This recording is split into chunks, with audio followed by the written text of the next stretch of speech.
Hi, we're doing a video review of Chaos in the Oregon Hole Gorge. I'm with my friend Aaron Cavagnolo. Welcome, Aaron. Hey, Zach, thanks for having me. So, I think I was with you the first time I ran this gorge around probably 1999 or so. We've both run it a bunch. And I'm going to pause this video really quick. And we both saw this video and thought there were some things to learn from the video, some, good things about boat spacing and boat order and safety. And some things went well here and some things didn't, and thought we'd share them with you. Does that kind of sum it up, Aaron? Yeah, definitely. I think one of the key things to talk about is people are watching this and just give them some background on what was going on. Because I think when we first watched it too, before talking to a couple of the people who've been on the water, we made a lot of assumptions about what was taking place, and it was far more complicated of a situation than we realized. Yeah. I think one big thing we realized was at the top of the rapid, two separate groups met. This wasn't one fluid group that boats together normally. This was two separate groups that kind of met and kind of interspersed each other as they went down. Do you remember that, Aaron? Yeah, exactly. Yeah. So first, the lead boat there is Greg Babikoff. Greg's a great boater. Going first down a rapid, you're exposed. Like if he falls out, there's no safety. So having one of the most competent, best boaters out front is a really good idea. And we'll keep playing. And followed by a three-person paddle boat. And one thing I think about right now is with three people in that paddle boat, if they flip, what is their downstream safety? Do you feel like that's enough safety downstream having one cataract in front? Yeah, I mean, what would you prefer to have? Two cats? Sure, that would be great. I think one cat, and it depends on who's guiding what rafts and what the group is and how well they know it and who the people are in the boats. I think there's a lot of variables involved with that. So, I mean, yeah, ideally you'd have a couple of boats downstream, but I don't think that's inappropriate at all. I think like if I were in that position with a three-person paddle boat, following a cat, I'd feel pretty good, depending on who the cat driver was too. And someone like Craig, I'd be like, yeah, sweet, okay, yeah, that's a pretty good setup. You don't have three people in your boat, so if the boat does flip, that's not that many people in the water. A six-person paddle boat or seven people in a paddle boat, then I'd be much more nervous about only having one boat downstream of me like that. I think things could get away from me a lot faster, and particularly, and then with a lot of guests in the boat. So. Yeah, so these are all private boaters, but if this is commercial and you had six people in the paddle boat, it's certainly not appropriate to have just one cat boat downstream in wild water this hard. But in this boat, that's Julie guiding. She's a very good guide. I think having Greg in the front, with putting in safety, and Julie is a good guide, which is two paddlers. It seems appropriate. But of course, if there was a second cat boat, I'd feel better just to have more downstream safety. Now, did they know each other before this? Did these? I think so. Yeah, they know each other. They definitely know each other. And that spot where Greg just span off, that's a notorious spot here on the Oregon Hole Gorge. It's kind of nasty, as we'll see in there. It's kind of a catcher's mitt. And Greg popped an oar, but got it right back in, which is nice. And that flow doesn't look that high, right? What were they saying? Like a little around 1,000? I can't remember. It looks higher than that, but we'll put it in the notes.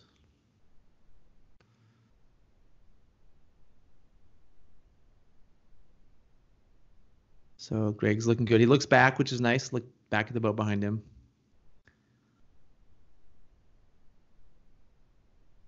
And this paddle boat has a nice line. Julie, no, she's kind of looking back. It's good to look back and see who's behind you. I think she's checking her GoPro, Zach. Oh, maybe. Maybe. So these are the next boaters coming up. That's Brent, who shared some of this video with us in the green cat.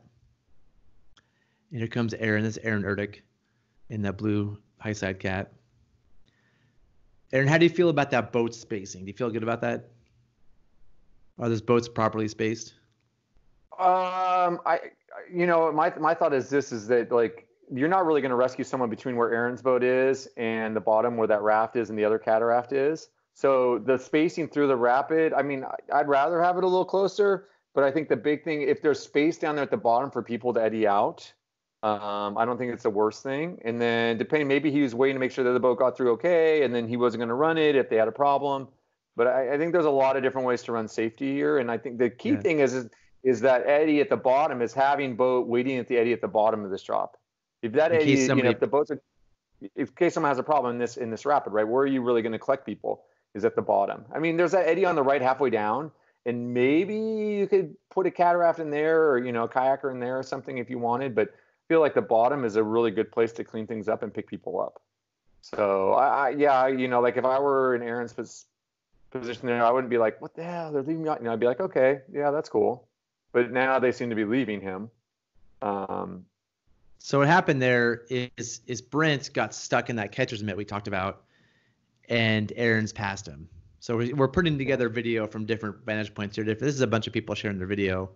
So Brent gets stuck there. And then this R2 boat comes down next.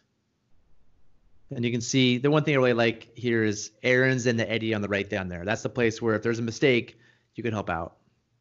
Yeah, and he's got a good vantage point, can see the whole rapid. Yep. And they flip right here, which everybody knows, this is pretty solid class 4+ water. It's gorged up. It's civvy. This is not a pleasant place to swim. Aaron, you've swum there before, right? Oh yeah. Yeah, no, it's not a fun swim at all. It's a terrible swim. Yeah. Isn't that where they filmed that movie? The one where they're blind and Billy Prosser was the stunt double in it. Isn't that where they swam her through that? They like flipped the boat at the top. And so yeah, blindfold or blind. Yeah, whatever that blind movie is. Yeah, I think the same thought. She talked about being an awful swim. She was just like, oh, it's horrible. Yeah. So here's Greg. This is the rapid below. The one above is called Nozzle. I forget what this one's called. But this rapid that's next has a sieve on the right, just right of where Greg is there, and kind of an undercut wall on the left. And it's just not a pleasant rapid to make a mistake in. And so Greg goes ahead and heads downstream with Julie following.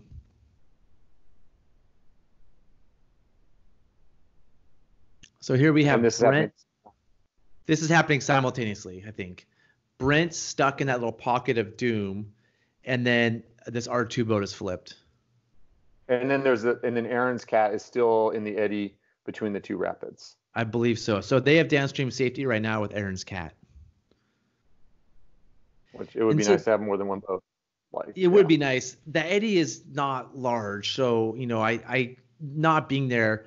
It'd be nice if Greg and Julie or Julie had stayed back as more safety in the eddy.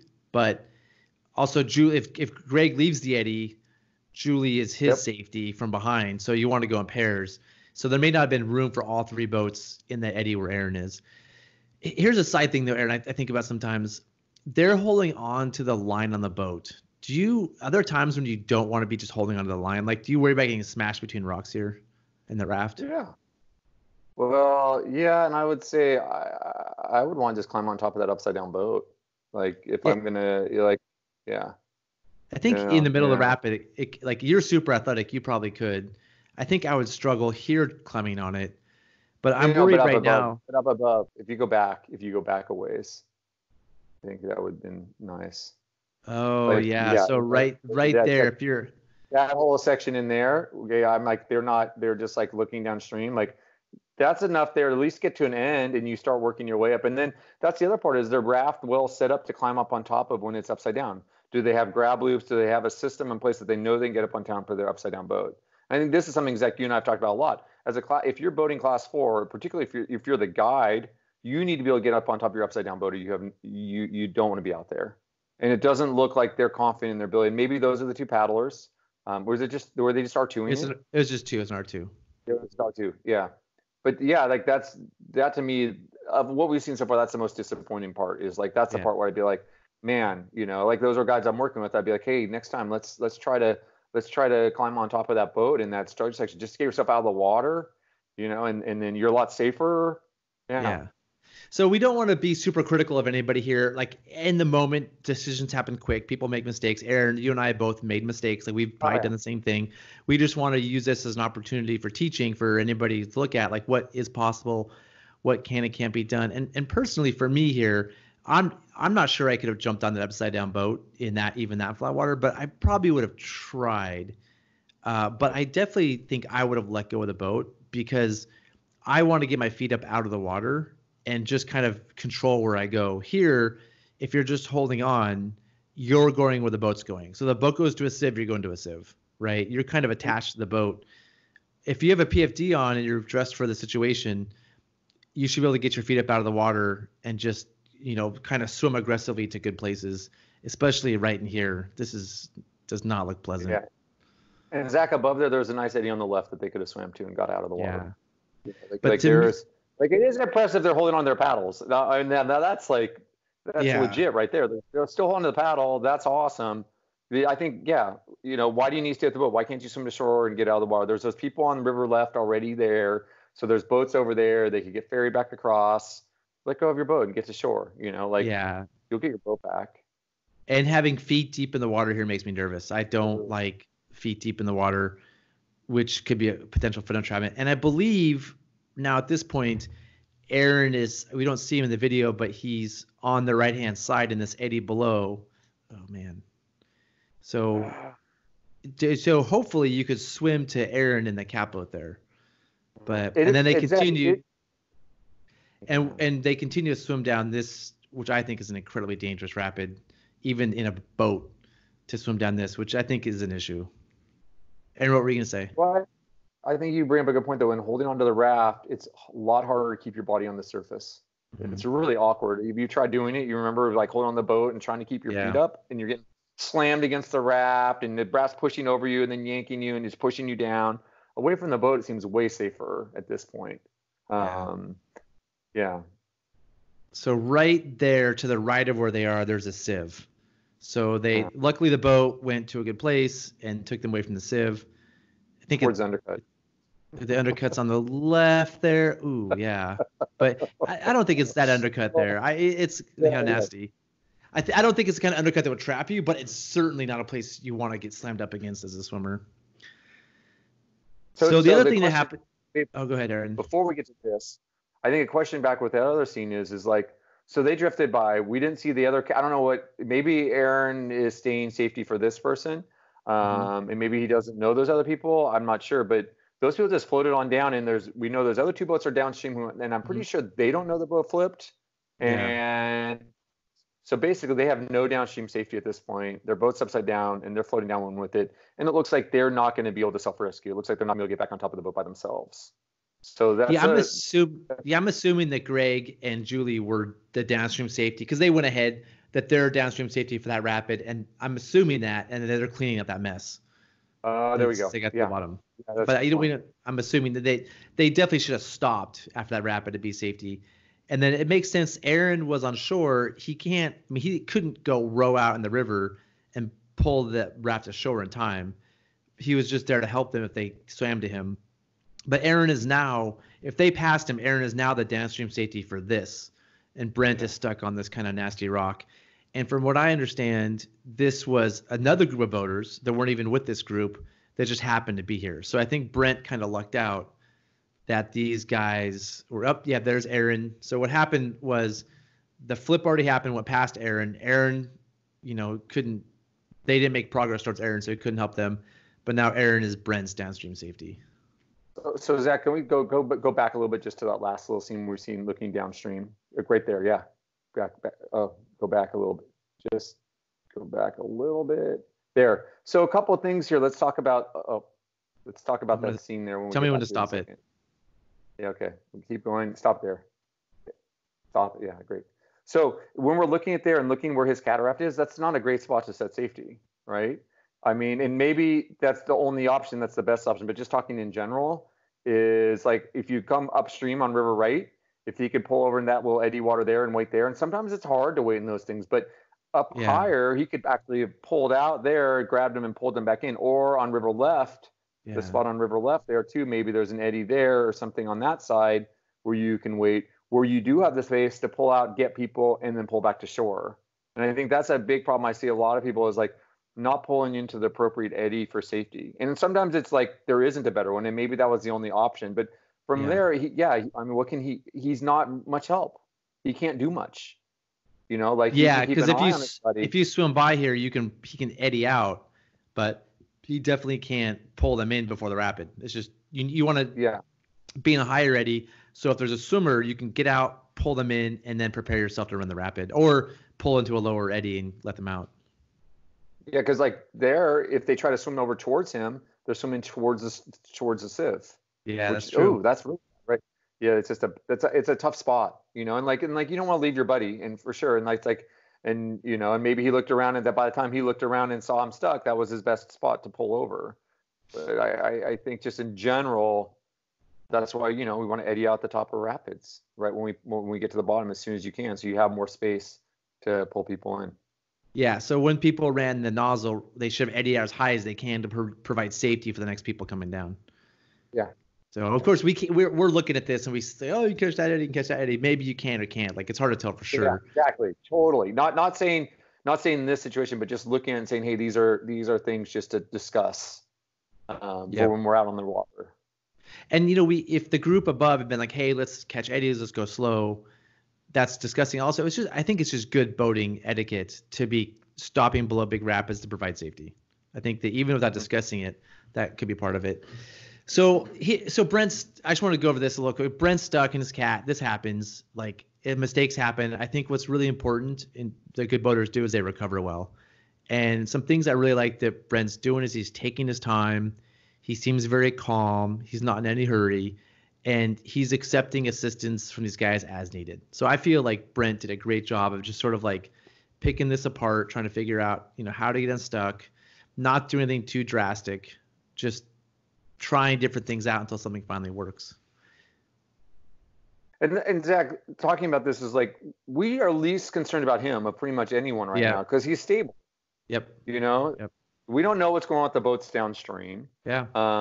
You know, and like basically Aaron's in the best spot as far as we know for this situation of what's going on. And then he's like, yeah, he's stable, right? He's not swimming, the boat's not wrapping, not flipping.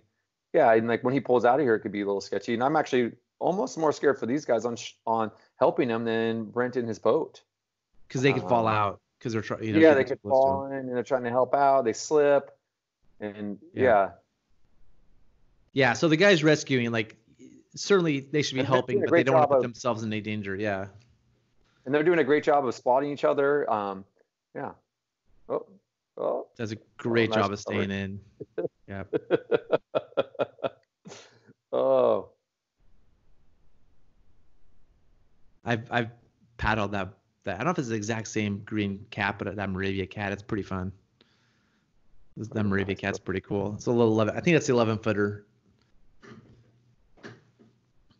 So Brent's probably relaxed, like, I got out of that situation. Aaron's there with him. Now the two of them can run the rapid together. They're a team, which is pretty nice. Yeah. And I'd say that is a key point, is waiting for your, waiting. Like Aaron, yeah, that's a huge thing, right? Waiting for his buddy and not just going downstream and leaving him behind. Yeah, because if Aaron had gone down with everybody else, Brent would be by himself. Maybe he wouldn't know the line in the rapid because he didn't see where people went. And if he had swam back there, he would have been totally solo, right? If he had swam and hit his head, that would have been terrible. So, at least Aaron's there with him for moral support. And this is a very intimidating rapid from that spot. When you're there, it doesn't look fun. It is fun, but it looks terrifying from that angle. So it's nice to have somebody with you instead of being solo.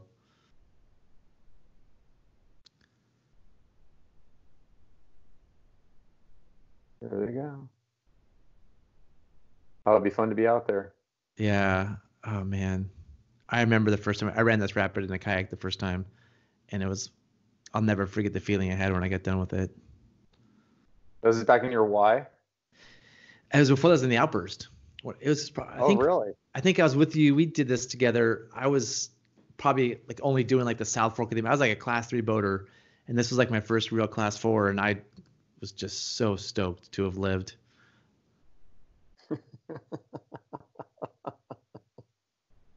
So I want to thank all the people who were willing to share the video with us. We asked everybody to make sure it was cool. It's worth talking about, and we certainly don't mean to like call anybody out or insult anybody, and we definitely could be armchair quarterbacks here, but we also want to use this opportunity to talk through some things that we see, and of course anybody out there who has comments, if you think some things we said were wrong, we'd love to hear it. This is, we don't claim to have all the answers here, but we will really definitely want to give our insights based on our experience boating. Does that sound about right, Aaron? Yeah, definitely. I just want to recap one thing too. Like it was two different. We discussed this with Greg on a podcast, I believe, right? We talked to Greg about this. Yeah. Yep. And it definitely like those groups like just caught up together at the top of the rapid, and there were definitely like inner space, like part of the groups were kind of interwoven.